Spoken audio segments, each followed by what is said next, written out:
reunidos em família, numa grande ação de louvor em gratidão pelo seu amor. Sabe, a força da música é inigualável. Transpõe almas céticas, mentes confusas, fulmina barreiras, diferenças de todo tipo. Sentir as emoções deste momento musical espargindo luz é isso. É penetrar num mundo real de esperança e verdade. Pode ser que você tenha 1000 motivos para se sentir indiferente às mensagens aqui apresentadas. Mas de uma coisa eu tenho certeza. Esta apresentação traz a oportunidade de você conhecer uma dimensão maior, incomensurável, transcendental. O amor de Cristo. Deixe-se envolver pelos acordes, músicas e mensagens que você vai ouvir a partir de agora. Mais do que nunca, seu coração vai agradecer, pois sempre é tempo de dar ouvidos à verdade maior. A Ele tudo devemos, afinal somos frutos de um milagre.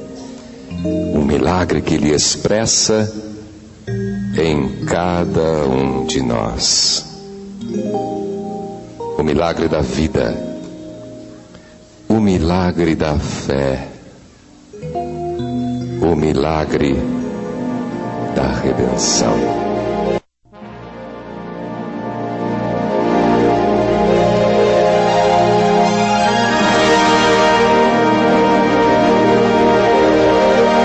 Conhecereis a verdade, e a verdade vos libertará, disse Jesus. Eu sou o caminho, a verdade e a vida. Quando vier o Espírito da verdade, ele vos guiará a toda a verdade. Santifica-os na verdade, a tua palavra é a verdade. Tu estás perto, Senhor, e todos os teus mandamentos são verdade. Você está ligado na rádio Vale do Rio Grande, e esse é o programa Verdade Presente, produzido e apresentado pelo professor Francisco Dias, que deseja a você todas as bênçãos de Deus. Meu amigo, saiba que Deus tem interesse em você. Ele planejou a sua vida antes mesmo de você ter consciência disso, porque Ele o ama de todo o coração, Ele o ama de maneira incondicional. Deus realmente está perto de você, meu amigo. Ele está aí olhando para você. Ele está vendo toda a sua vida, o seu interior, os seus problemas, os seus prazeres, a sua alegria, os seus anseios. Deus está aí. Vamos falar com Ele? Pai nosso que estás nos céus, nós te agradecemos pelo teu amor e pelo teu cuidado. Muito obrigado pelo que Jesus fez por nós na cruz do Calvário. Obrigado também, Senhor Deus, pelas provisões que tu tens para cada um de nós. Queira abençoar a cada um dos nossos ouvintes, onde quer que eles estejam. Abençoa-nos também, Senhor Deus, aqui ao fazer esse programa. Que teu Espírito Santo possa estar presente conosco. Dirija a nossa vida. Queira abençoar a cada um dos participantes de hoje aqui de maneira muito especial. Nós te pedimos em nome e por amor de Jesus. Amém, Senhor.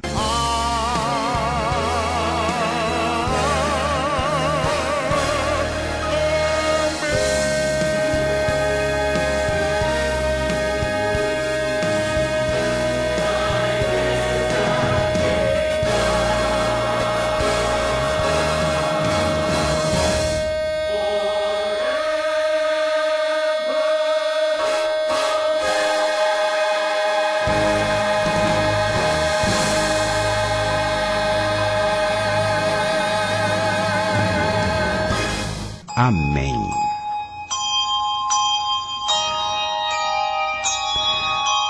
Alô, alô, gente miúda, sabe, gente miúda, vocês hoje têm um privilégio. Nós temos gente nova aqui para falar com você, ao vivo, criança. como foi bom você estar acordada até agora. Temos bastante crianças aí. Pois é, nós temos aqui a professora Anete, juntamente com seu esposo, Dr. Pedro, que vai fazer a palestra de hoje, né? Pois é, ela vai contar a historinha para vocês. Ela vai contar a historinha para vocês hoje, né? Nós vamos ter o prefixo e a professora Anete. Deixai vir a mim os pequeninos. Vinde a Jesus, vinde a Jesus. Deixai vir. Muito bem, vamos então à historinha direto, né? Depois então nós cantaremos a musiquinha e você está vendo a chamada aí. Então agora a professora Anete, né? Nós queremos apresentá-la aqui, ela vai cumprimentar e vai falar com as crianças. Pois não? Boa noite, crianças.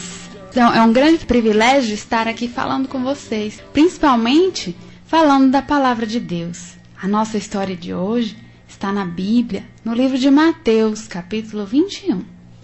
Reverência na casa de Deus. Certo dia, Jesus chegou a Jerusalém com seus discípulos e dirigiu-se ao templo. Ao se aproximar, porém, ouviu um barulho esquisito. Não era o som de hinos, nem de alguém pregando. Não era o som de pessoas fazendo oração. Nada disso. Era um barulho estranho, muito estranho. À medida que se aproximava, começou a distinguir os sons. Ele ouviu o som de alguma vaca mugindo. De ovelhas. Bé, bé. E pombos. Como pode haver todo esse barulho na igreja? Ah, mas havia ainda mais. Havia algumas pessoas gritando. Quem quer trocar dinheiro? Quem quer moeda do templo? Um centil. Que bagunça, que confusão. Imaginem tudo isso na casa de Deus. Quando Jesus chegou e viu que havia uma verdadeira feira dentro do pátio do templo, como vocês acham que ele se sentiu? Ele ficou realmente muito triste. Subiu até um lugar mais alto e começou a expulsar os vendedores e todos os seus animais dali do templo, dizendo que aquele lugar não era lugar de comércio. Depois que todos os animais e vendedores saíram do pátio do templo, houve um silêncio profundo. Jesus, então, dirigiu-se ao povo que havia vindo ao templo para adorar a Deus. Ele disse, de uma forma que todos pudessem ouvir: a minha casa será chamada de casa de oração. Crianças, a casa de Deus, a igreja, é um lugar onde devemos ser reverentes. Você sabe o que é ser reverente? É ter respeito. Não é um lugar para correr, comer, mascar chicletes ou jogar papel no chão. Também não devemos chupar balas nem conversar. Não é para ficarmos entrando e saindo e fazendo barulho. A igreja é um lugar onde vamos para orar, estudar a palavra de Deus, ouvir sobre o amor de Deus e também louvar ao Senhor, hinos de gratidão. Jesus fica feliz quando você se comporta bem na igreja. Agora, eu convido você para tomar uma decisão e orar junto comigo, pedindo a Jesus que nos ajude a sermos sempre reverentes na igreja. Vamos orar? Papai do céu, muito obrigada pela vida e pela saúde que o Senhor nos dá. Nos ajuda a sempre sermos reverentes na sua casa, casa de oração. Nos dá uma boa noite de descanso e envia os seus anjos para nos guardar. Em nome de Jesus. Amém.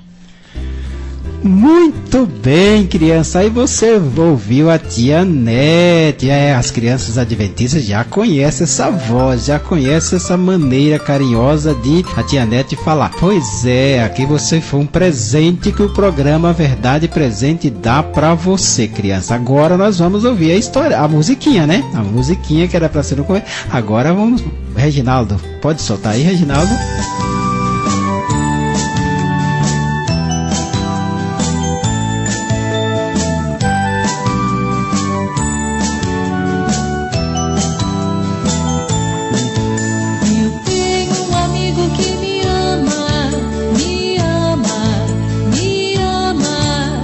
Eu tenho um amigo que me ama, seu nome é Jesus. Jesus, Jesus, seu nome é Jesus. Jesus, Jesus, seu nome é Jesus. Eu tenho um amigo que me ama, me ama, me ama. Eu tenho um amigo que me ama, seu nome é Jesus. Jesus, Jesus, seu nome é Jesus. Jesus, Jesus, seu nome é Jesus.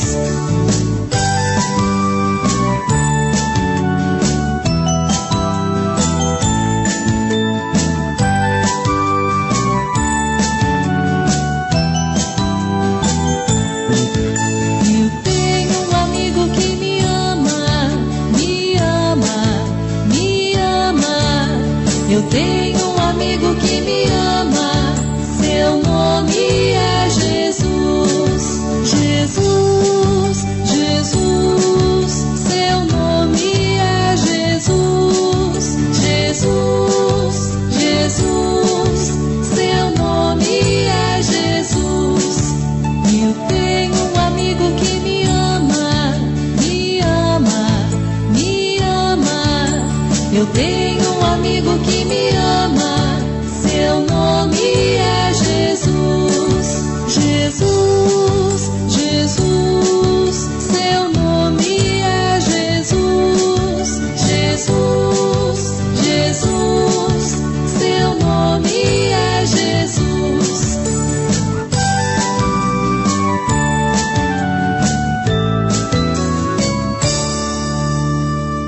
Pois é, o nome do nosso amigo é Jesus, isso mesmo. Pois é, vamos falar agora de alguma pessoa. Alô, gente grande. Já falei com gente miúda, agora quero falar com gente grande, né? Tem bastante pessoas aqui. Ontem, na real, nós já falamos de algumas pessoas, já demos alô para algumas pessoas aqui de Barreiras, né? Agora queremos dar alô para mais outras pessoas. Também o Fabrício, a Paula também, da Ótica Estilo, né? E Holanda, Jedson também. São pessoas que a gente visitou, gente boa, né, do Jardim Ouro Branco. Lá tem problema de ouro, de riqueza, né? Sandra Regina, a dona Josefa também, todos da Sandra Regina, José Araújo, do loteamento Rio Grande, Manuel Felipe, Amélia e Nilda, da Vila Dulce, Eliette, do sítio do Rio Grande, lá distante, né? A Nilda, o Antônio, loteamento São Paulo, Marcos e Tânia. Então, toda essa gente de Barreiras aí, vai então a música que já é a introdução e em seguida você vai então ouvir a palestra com o doutor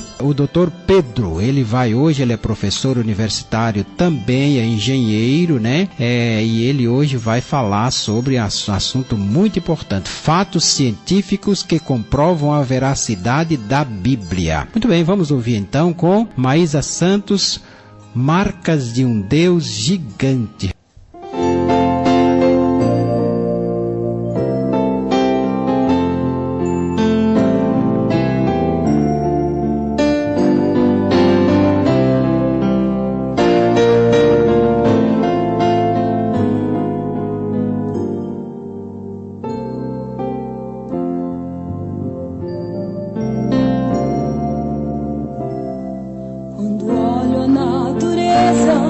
Vejo a Deus em seu Sua glória é tão tremenda, faz meu corpo estremecer.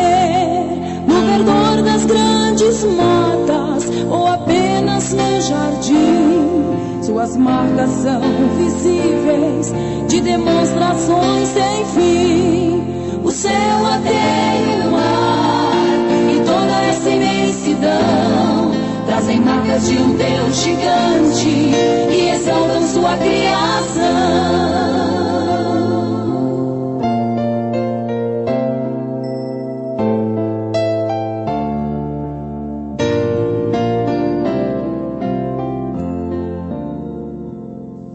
Quando ouço o som das águas, eu contemplo seu poder. Ao pensar no vasto mundo, não consigo duvidar que existe lá no alto um poder que nos sustém, que nos olha e nos protege com ternura e amor. O céu, a terra e o mar e toda essa imensidão trazem marcas de um Deus gigante e exaltam sua criação.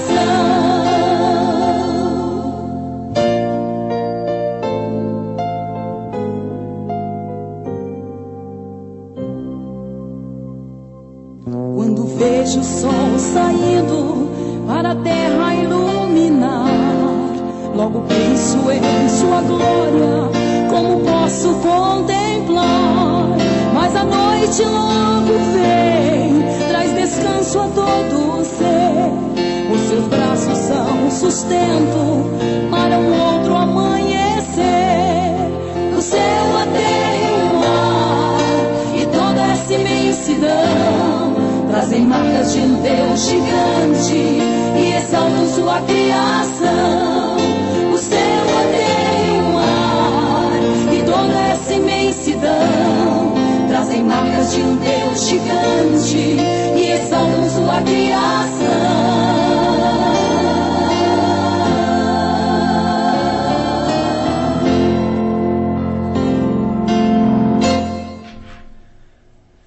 Pois é, com vocês o Dr. Pedro, ele já esteve aqui, ele já esteve ocupando esses microfones aqui por algumas vezes, né?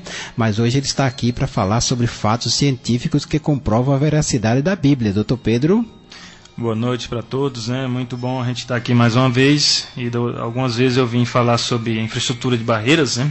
E hoje eu vou falar sobre a infraestrutura do universo como um todo, né? Se nós vermos a Bíblia, tem um livro fundamental para todo entendimento dela, que é o livro chamado Gênesis, né? Esse livro foi escrito, até hoje nós temos as comprovações, por Moisés. Hoje já se comprova que a escrita, né, na época de Moisés já existia. Houve muito tempo que eles achavam que Moisés não podia ter escrito, porque escrito não existia. Mas hoje já tem comprovação real de que existia escrita e Moisés era capaz de escrever o que ele escreveu. E o ponto fundamental que eu vou tratar hoje, né, é sobre as evidências que a ciência e a natureza hoje está trazendo à luz da verdade que Deus nos mostra, né? Mas antes eu queria ler uma passagem da Bíblia que está em Daniel 12, verso 4. Daniel foi um profeta que existiu 607 anos antes da vinda de Jesus. E Deus revelou para ele profecias que somente hoje, e a partir do século 17, começaram a ser entendidas. E Daniel estava preocupado para saber como é que seria o fim das coisas, quando é que Deus revelaria a sua glória e voltaria, né? Ele diz assim: mas tu, Daniel, fecha essas palavras e sela este livro até o fim do tempo. Muitos correrão de uma parte para outra e o conhecimento se multiplicará. Então, ultimamente no século XIX, século XX, o nível de conhecimento das ciências cresceu de uma maneira que hoje nós temos tecnologias, né, que muitos não imaginariam que existiam, né, como um celular, como a rádio, como nós aqui nos encontramos, com pessoas ouvindo a gente a longas distâncias, né? E Deus disse que esse conhecimento ia se multiplicar quando ele estivesse próximo a voltar. E hoje, alguns cientistas, né, que rejeitavam, até ateus foram, como o Anthony Flew, um filósofo britânico famoso, e em dezembro de 2004 ele soltou no meio da comunidade que tinha deixado de ser ateísta, e que pelas evidências da ciência, Deus de fato realmente existia. E comentando aqui um pouco, ele diz assim: penso que os argumentos mais impressionantes a favor da existência de Deus são os que se apoiam nas recentes descobertas científicas. Que descobertas são essas, né? Nós podemos ver que tem um modelo muito famoso hoje que é estudado, que é o do Big Bang, né? Que diz, né, que de fato houve um momento inicial. E se nós vermos isso, Deus já tinha revelado isso há muito tempo, lá em Hebreus, né? Se nós formos em Hebreus, né, capítulo 11, verso 3, diz lá na Bíblia justamente essa verdade. Nos diz assim: pela fé entendemos que os mundos foram criados pela palavra de Deus, de maneira que o visível não foi feito do que se vê. E esse modelo Big Bang mostra, né, que antes existiu o nada, e do nada houve uma grande explosão.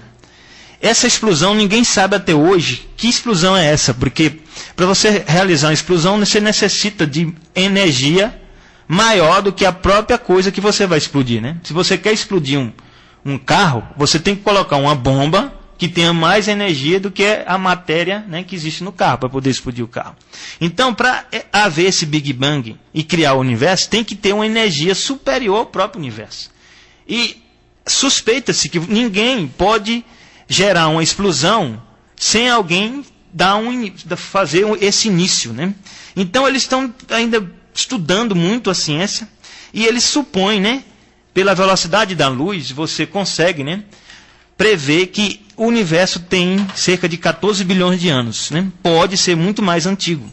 Mas o importante e a verdade fundamental é que nós entendemos, né, que houve em um momento uma criação, surgiu alguma coisa do nada, né? A matéria que nós vemos hoje, como os planetas, as galáxias, os cometas, todos eles surgiram de algo inicial que deu origem a tudo que existe hoje. E para que isso viesse à existência hoje, pelos estudos, né, para produzir esses vários elementos químicos, as condições físicas do universo, né, que condições são essas? Por exemplo, a gravidade. A energia da gravidade, a força gravitacional, se ela fosse muito grande, cerca de 1% ou 2% maior, nós não conseguiríamos, né, os planetas e os cometas, eles teriam problemas, né, e eles se condensariam numa matéria única, né.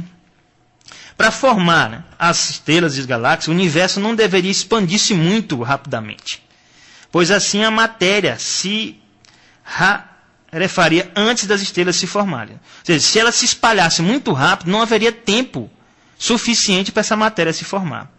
Nem podia ser muito lenta também, porque se fosse lenta, haveria o quê? Um colapso, né, na formação dos elementos químicos que hoje existem.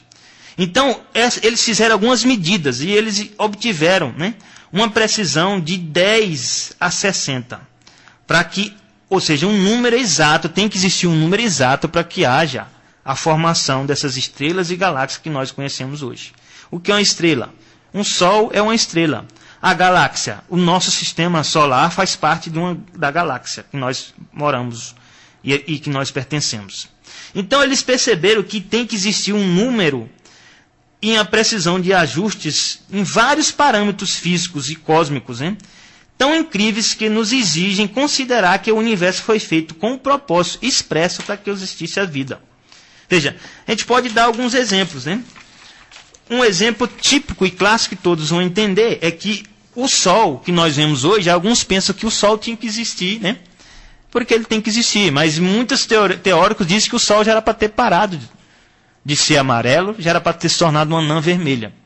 Por quê? Quando uma estrela vai perdendo a quantidade de energia, ela vai, o quê? A quantidade de luz que ela gera vai ficando, sai do vermelho até chegar no azul. O vermelho é o mais forte, a quantidade de energia, o amarelo é intermediário e o azul é o mais fraco. Então, o nosso Sol já era para ter entrado num processo, né, já de se tornar uma anã vermelha. Até pelas teorias que ele diz isso, né? Mas nós podemos ver assim, um exemplo. Se a Terra tivesse 5% mais próxima do Sol, ou 1% mais distante, não haveria mais vida no nosso planeta. Ou seja, 5% mais próxima do Sol, o que aconteceria? Nós teríamos cerca de temperaturas aqui na Terra de 300 graus Celsius. Aqui em Barreira, às vezes a gente reclama, né, com 40, 42 graus, imagine 300 graus Celsius. Se fosse 1% distante, nós teríamos temperatura de menos 200 graus Celsius. Eu morei um tempo na Europa e eu via de vez em quando algumas reportagens que pessoas iam dormir na região da Rússia, e lá as pessoas dormiam e o frio baixava tanto para menos 36 graus que as pessoas faleciam. Imagine menos 200 graus Celsius. Então a Terra está numa posição perfeita para que nós tenhamos temperatura, né, nas condições para que haja vida. Nosso corpo humano trabalha em faixa de 30, 36 graus, né, nossa temperatura. E mais do que isso, complica. Se baixar muito, a gente sente frio. Se subir muito, a gente sente muito calor. Então, eles começaram a avaliar, né, essas condições. Né? Por exemplo, o oxigênio, ele tem cerca de 21% de oxigênio na Terra, né? E um pouco mais de nitrogênio. Se o oxigênio fosse 22%, 78%, se o oxigênio fosse 22%, a quantidade de incêndios na Terra seria tão grande que provavelmente nós não teríamos água suficiente e nem gente suficiente para resolver o problema. Se fosse 20%, nós teríamos muitas pessoas morrendo por falta, né, de oxigênio. Ou seja, tem que ser praticamente 21%, senão a vida estaria em grandes problemas. Então, eles têm estudados, né, feito muito estudo, e eles têm percebido, muitos cientistas que até ateus foram hoje, já chegaram ao ponto de entender que tem que existir algum planejamento. Se nós percebermos o DNA humano, que são 46 cromossomos, ele tem uma base de três proteínas, né? Que a gente chama de A, G, né? Eu agora não estou lembrado, T, são 4 proteínas, né? E essas 4 proteínas, elas se combinam, né, no emaranhado de informação, né, que gera todas as decisões para que formar um fio de cabelo, decidir que cor é esse fio, qual é o tamanho dele, quanto ele cresce, né? O olho tem que ter 2 olhos em tal determinado lugar, de determinada forma, determinado tamanho. Toda essa informação está dentro do cromossomo. Quando o Darwin estudou, ele não tinha conhecimento suficiente naquela época para entender esses princípios, as condições do DNA. Por isso que ele disse que a célula era algo muito simples, né? E hoje nós podemos ver que dentro da célula existe mitocôndrias e outros tipos sistemas altamente complexos. Então eles começaram a perceber que se você fosse calcular, aí fizeram um cálculo, né? Para que o universo existisse, né? A gente usa a teoria de probabilidade, ou seja, a probabilidade para acontecer uma moeda cair é 50%, né? Porque tem 2 faces. Então, é 1/2 Então eles começaram a fazer estudos e é 1/10 elevado a 122 zeros. Você pega 1 dividido por 10, dá 0,1. 1 dividido por 100 dá 0,01. 1 dividido por 1000 dá 0,001. É 1 dividido por 10 elevado a 122 zeros. Então, é praticamente zero. Não há possibilidade de ter surgido o universo de forma, como a gente diz, aleatória. Não há condições. Então, dessa forma, o cientista tem percebido que, se não há essa possibilidade, tem que existir o quê? Um planejador. É igual você andar numa praia e você chegar e encontrar pedras, né? Aí você pode dizer, essas pedras talvez alguém tenha criado ou não, né? Mas você continua a caminhar na praia e de repente você encontra um relógio. Será se você vai tirar a mesma conclusão? Que não teve ninguém que planejou aquele relógio? Que aquele relógio surgiu do nada? Então essas evidências também é algo semelhante. Você encontrar planetas e pedras voando para lá e para cá é uma coisa, né? Agora, quando você encontra um planeta girando em torno do outro, como a Lua girando em torno da Terra, a Terra girando em torno do Sol, e vários planetas girando em torno do Sol, aí cria um sistema solar. E nosso sistema solar está girando dentro da galáxia. E a galáxia está se movimentando. Será se tem condição de todo esse sistema, com essa organização toda, ter surgido do nada, de forma aleatória? É algo que a Bíblia diz que não. A Bíblia diz em Gênesis, né, que aí eu vou trazer um ponto que eu acho fundamental, que nós temos que tocar aqui. Gênesis. Gênesis é a base para quem qualquer um que queira entender a verdade. Aqui nos diz uma palavra, né? O verso 1. Esse verso, muitas pessoas, inclusive cientistas como eu, têm estudado esse verso. Porque esse verso diz assim: no princípio criou Deus o céu e a terra. Aqui não se define que princípio é esse. Se é o princípio da criação somente da terra ou o princípio da criação do universo. Se nós colocarmos princípio da criação da terra, esse princípio é um princípio inicial, muito mais próximo de nós. Se a gente tratarmos esse princípio como o princípio do universo, aí nós vamos entender o que está escrito no hebraico, lá diz justamente isso. Que no princípio Deus criou os céus e a terra. Quando ele fala aqui criar, existe no hebraico duas palavras que a gente usa para criar. Uma é assar, que significa fazer, modelar, modificar, alterar, né? Então, por exemplo, o irmão está criando aqui um programa, então ele está fazendo, nós estamos fazendo o programa. Mas eu não criei esse programa do nada, já existia esse programa. Então, quando você faz uma coisa que ela já existe e você modifica somente, é fazer ou modificar. Só que no original lá fala a palavra bara. Em nenhum outro lugar existe essa palavra sendo usada. Porque bara significa que algo criado sem existência de nada. Ou seja, foi algo que foi criado sem que houvesse nada anteriormente. Então, se a gente for traduzir aqui, no princípio Deus criou do nada o quê? Os céus e a terra. Então, está nos dizendo aqui que ele criou de onde? Do próprio poder divino que ele tem. Então, hoje as evidências mostram, se criou do nada, está totalmente coerente com o modelo do Big Bang. Que o Big Bang diz também que um dia não existia o universo. E de repente, numa fração de nem segundos, algumas coisas antes de segundos, surgiu tudo que nós hoje conhecemos. Então, está coerente de fato com o que Deus estabeleceu. E a Bíblia também nos mostra que essa criação dele não é limitada no tempo. Por exemplo, se Deus disser, hoje, vou criar uma nova galáxia, vai surgir nova galáxia. Então, o modelo do Big Bang hoje tem estão encontrando evidências que estão surgindo novas galáxias e novas estrelas. Aí eu faço uma comparação. Se você criou do nada e parou, uma hora a energia que é necessária para essa matéria vai parar, né? É igual você come uma vez por semana só, aí depois você deixa de comer uma vez a cada 2 semanas, uma vez por mês. O que vai acontecendo com o seu corpo? Uma hora você morre, porque a matéria que você tem que manter, que é o seu corpo, tem que ser retroalimentada, a gente chama. A retroalimentação nós fazemos no corpo humano através de quê? Dos alimentos. Então, se o universo foi criado do nada e ele não está sendo retroalimentado, o que aconteceu? Uma hora ele ia parar.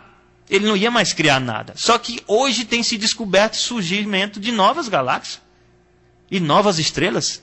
Então tem que haver alguma coisa externa. Ou seja, o alimento não faz parte do meu corpo enquanto eu não como, né? Ele só vai fazer parte do meu corpo quando eu como. Aí é parte do meu corpo. Então tem que ter algo externo, como alimento, para manter o corpo. Então tem que ter algo externo ao universo para fazer com que o universo seja o quê? Criar coisas novas. Então estão discutindo justamente esses questionamentos, né? Que mostram que Deus, o poder dele é ilimitado. Não depende de quê? De tempo. Então ele continua criando. A capacidade de criar dele permanece, né? Então nós podemos ver muitos exemplos, né? Como quando ele curou um cego, né? De nascença.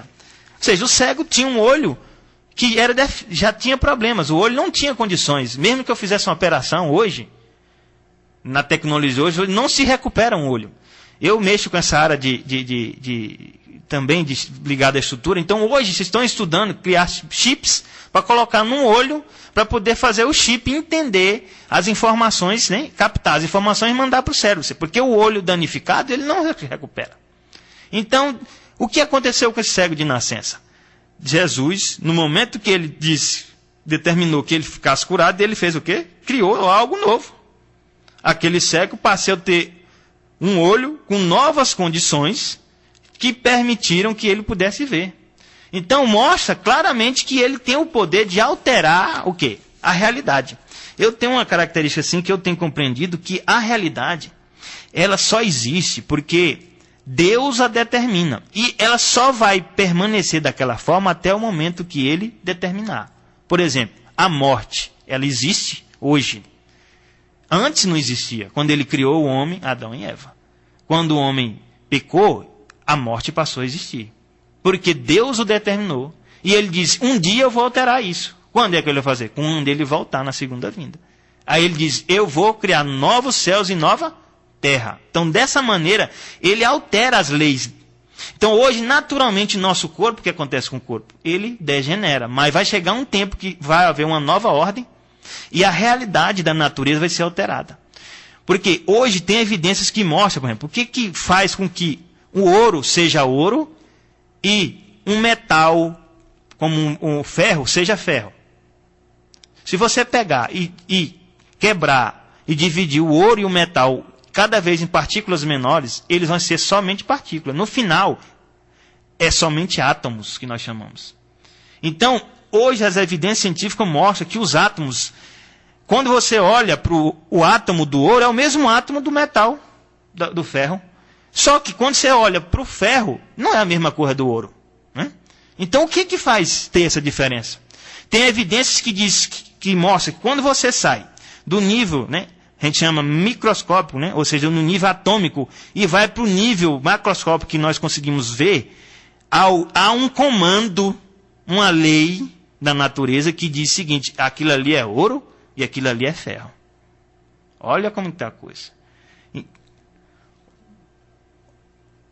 Então, nós podemos entender o que é a realidade.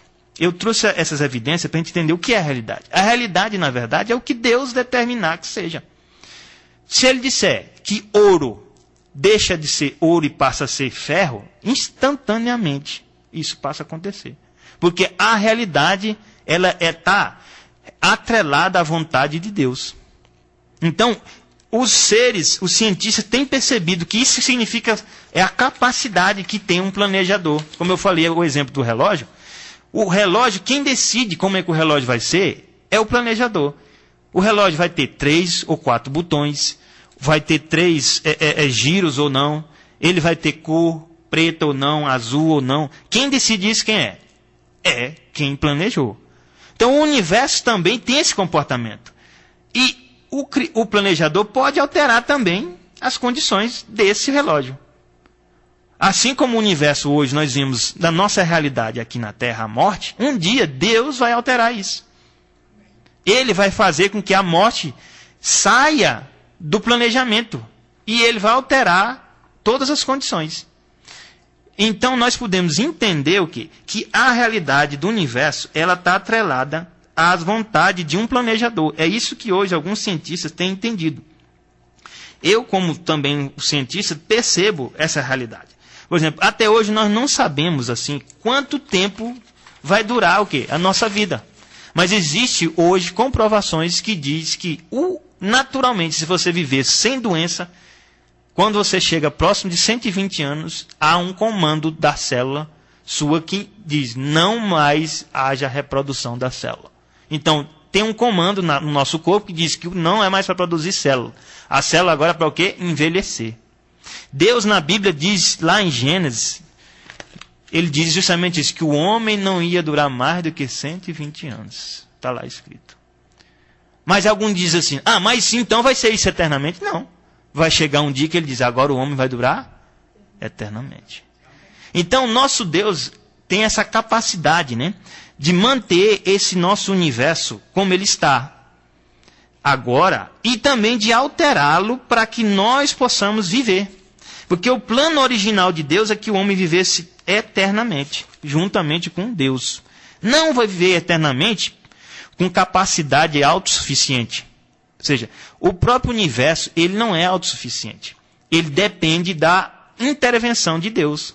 O Sol ele só está da forma que se encontra porque Deus está intervindo nele. Né? Da mesma forma a Terra, da mesma forma a Lua, da mesma forma o nosso corpo. Não é porque nós comemos que a gente vai viver a vida toda.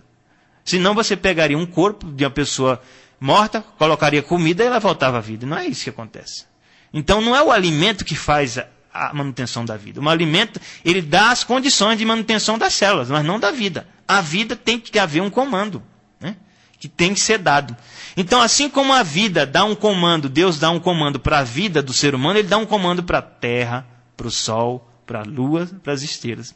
E essas evidências estão sendo encontradas a cada momento, nos estudos da biologia, da física, da matemática, que nós hoje pegamos, né, várias coisas da natureza que comprovam claramente, né, essas condições. Então, se nós estudarmos a natureza buscando a verdade, nós vamos encontrar evidências do Criador. Seria isso, basicamente. Nós agradecemos, doutor Pedro. Você percebeu aí que ele falou uma linguagem, embora ele seja um cientista, nós vemos que ele falou de tal maneira que eu acredito que os nossos ouvintes entenderam muito bem. Um assunto muito complexo, porém ele colocou de maneira muito extraordinária. Muito obrigado, doutor Pedro. Que Deus possa abençoá-lo, que possa continuar com esse talento, né, transmitindo mensagem, mostrando que realmente os cientistas não são todos ateus. Eu li tempos atrás que metade dos cientistas são ateus e metades creem realmente num Deus criador, numa criação. Os grandes cientistas como Isaac Newton, Pasteur, né, e outros cientistas que são os Blaise Pascal, todos eles estudaram a ciência porque eles sabiam que existia no universo regras determinadas por um planejador. Né? Exatamente. Então, nós vemos isso aí. É pena que nosso tempo é curto, né? Mas nós agradecemos muito, doutor Pedro, a sua esposa, Anete. Que Deus abençoe vocês, que possam voltar mais vezes. Vamos ouvir então uma música aí? Reginaldo, solta aí a música, Reginaldo. Vou para o lar. É para esse lar que Deus preparou você, meu amigo. Ele está preparando você para viver neste lar. Vamos então ouvir essa música?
Pois é, minha gente, vamos nos preparar para ir para o lar. Até amanhã. Amanhã estaremos aqui com o resumo da lição da Escola Sabatina. Você vai ver que maravilha. A Escola Sabatina é uma escola, a maior escola do universo. Mais de 20 milhões de alunos nessa escola aqui na Terra. Só que ela é ligada com o céu também. Pois é, são mais de 200 países, né, onde está estudando. Amanhã você vai ouvir. Muito bem, mas agora vamos ficar com respondendo perguntas. Roberto Rabelo e Roberto Conrad Filho, vamos orar primeiro, depois então você vai ficar com a voz da profecia. Nós pedimos ao doutor Pedro que faça oração para nós. Senhor nosso Deus, agradecemos porque a cada dia o Senhor mantém o sol, a lua, as estrelas, a chuva e o alimento. O Senhor também nos dá. Amém. Nós podemos entender que mesmo em meio ao pecado e à transgressão, o Senhor é um Deus de amor. E o Senhor disse que um dia vai restaurar todas as coisas, não ao que era igual a antes, mas muito mais superior. Amém. Agradecemos a Ti por essas bênçãos, que a esses momentos que se seguem, nós venhamos aprender mais e mais de Ti. Amém. Pedimos essas bênçãos em nome de Jesus Cristo, Seu Filho. Amém. Amém. Até amanhã, Roberto Conrad Filho e Roberto Rabelo.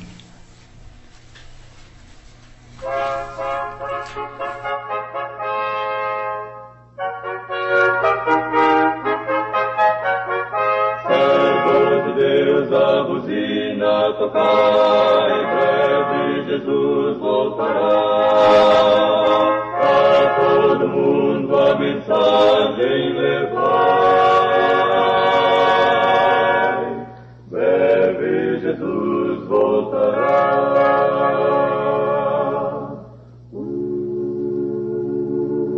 Esta é a voz da profecia, uma voz de esperança que proclama a volta do Senhor. Breve virá, breve Jesus voltará.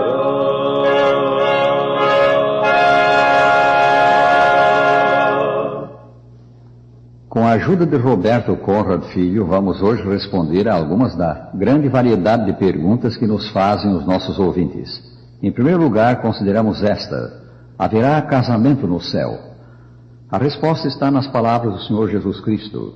Os filhos deste mundo casam-se e dão-se em casamento, mas os que são havidos por dignos de alcançar a era vindoura e a ressurreição dentre os mortos, não casam nem se dão em casamento.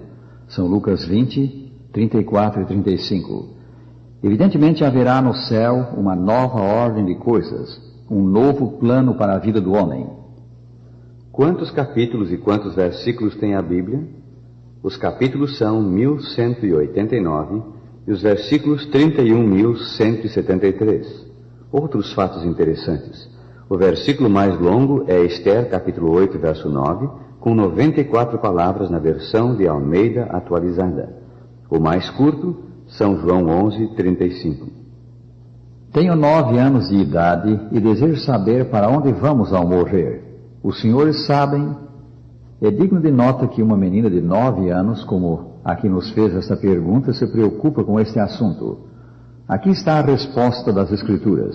Tudo o que alcançar a tua mão para fazer, faze-o com tuas forças, porque na sepultura, para onde vais, não há obra, nem conhecimento, nem sabedoria. Eclesiastes 9, versículo 10. A sepultura é o lugar para onde vamos ao morrer. E aí permanecemos dormindo o sono da morte, portanto sem sofrer, nem experimentar gozo, até o dia da ressurreição. Jesus mesmo disse: não vos maravilheis disto, porque vem a hora em que todos os que se acham nos túmulos, notemos nos túmulos, ouvirão a sua voz e sairão. Os que tiverem feito o bem para a ressurreição da vida, e os que tiverem praticado o mal para a ressurreição do juízo. São João 5, 28 e 29. Quando ocorrerá a ressurreição dos mortos? Na segunda vinda de Cristo, visando evidentemente consolar os que sofrem a perda de entes queridos, São Paulo escreveu: não queremos, porém, irmãos, que sejais ignorantes com respeito aos que dormem, para não vos entristecerdes como os demais que não têm esperança. Porquanto o Senhor mesmo, dada a sua palavra de ordem, ouvida a voz do arcanjo, e ressoada a trombeta de Deus, descerá dos céus, e os mortos em Cristo ressuscitarão primeiro. Depois nós, os vivos, os que ficarmos, seremos arrebatados juntamente com eles entre nuvens, para o encontro do Senhor nos ares, e assim estaremos para sempre com o Senhor. Consolai-vos, pois, uns aos outros com estas palavras. 1 Tessalonicenses 4, 13 e 16 a 18. Quem são os 144.000 de que fala o livro de Apocalipse? Judeus que se salvarão todos os cristãos que entrarão no céu, se bem que no capítulo 7 de Apocalipse os 144.000 são referidos como ajuntados das 12 tribos de Israel, há claras evidências de que eles representam cristãos.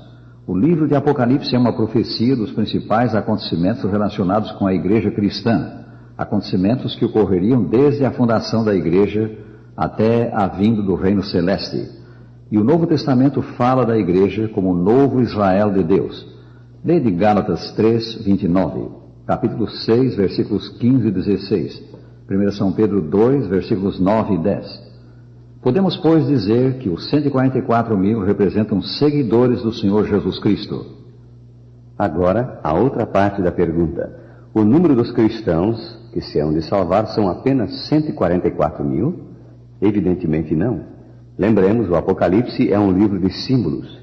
Que exatamente 12.000 se salvassem de cada uma das 12 tribos, pensando nos cristãos como o Israel espiritual, que exatamente 12.000 se salvassem, nem sequer um mais, nem sequer um menos, é muito inverossímil.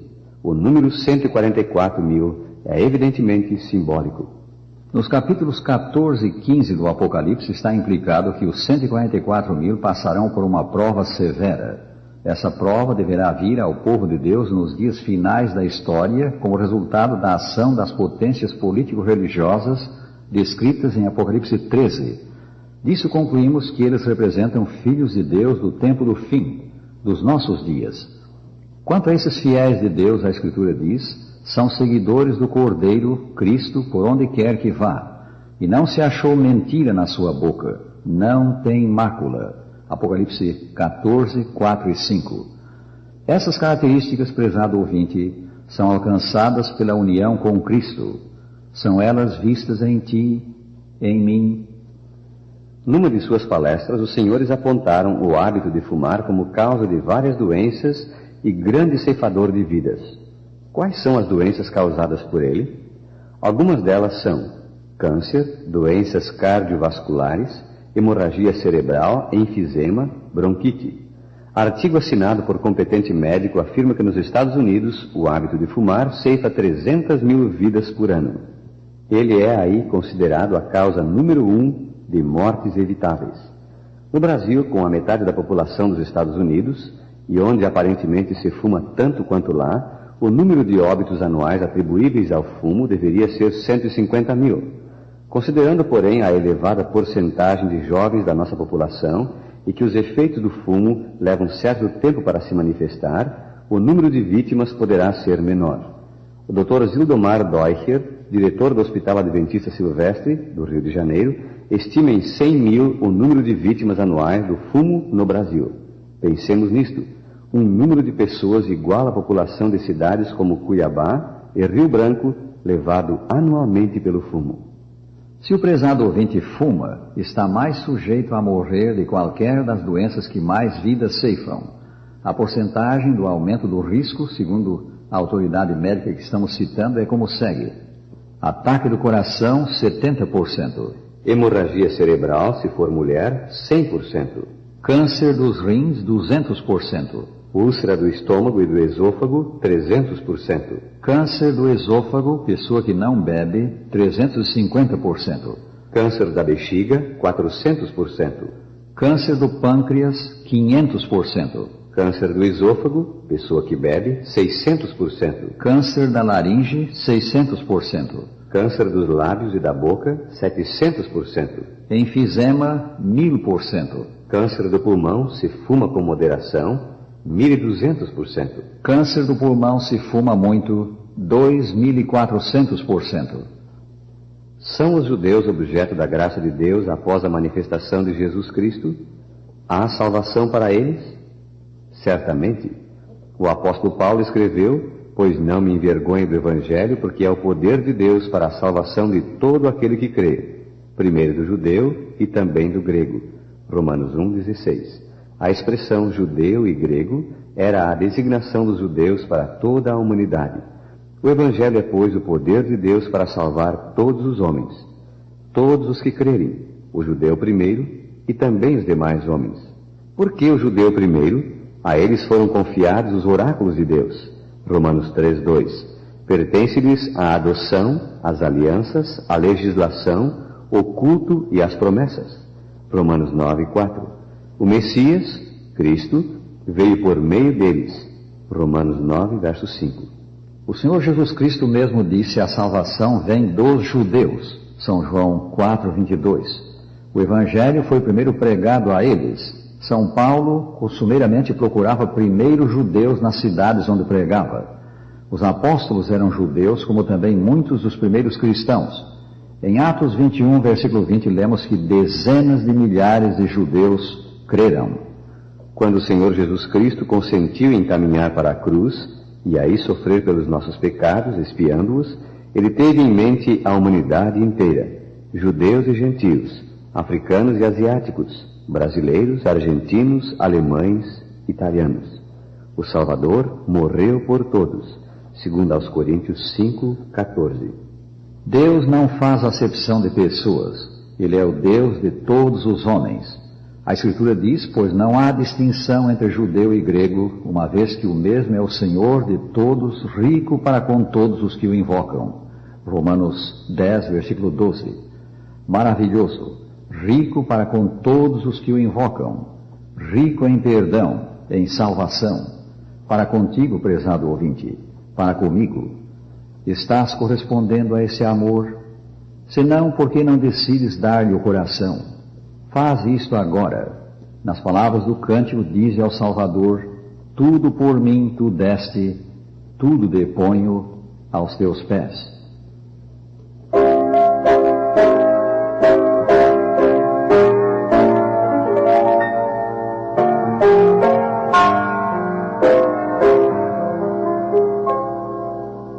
E te darei, meu mestre,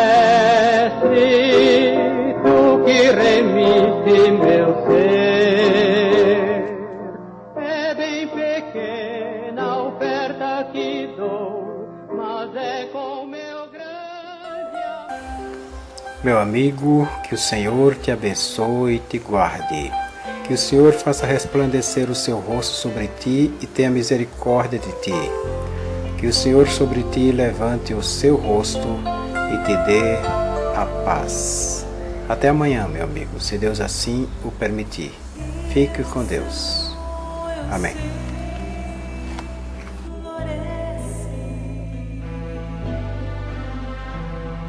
Nestes corações, amigos, tantas situações vividas, tão preciosas, nunca mais se esquecer. Mais perto estaremos sempre, como que nada hoje aconteceu, pois o amor brotou sincero e vai nos conservar só.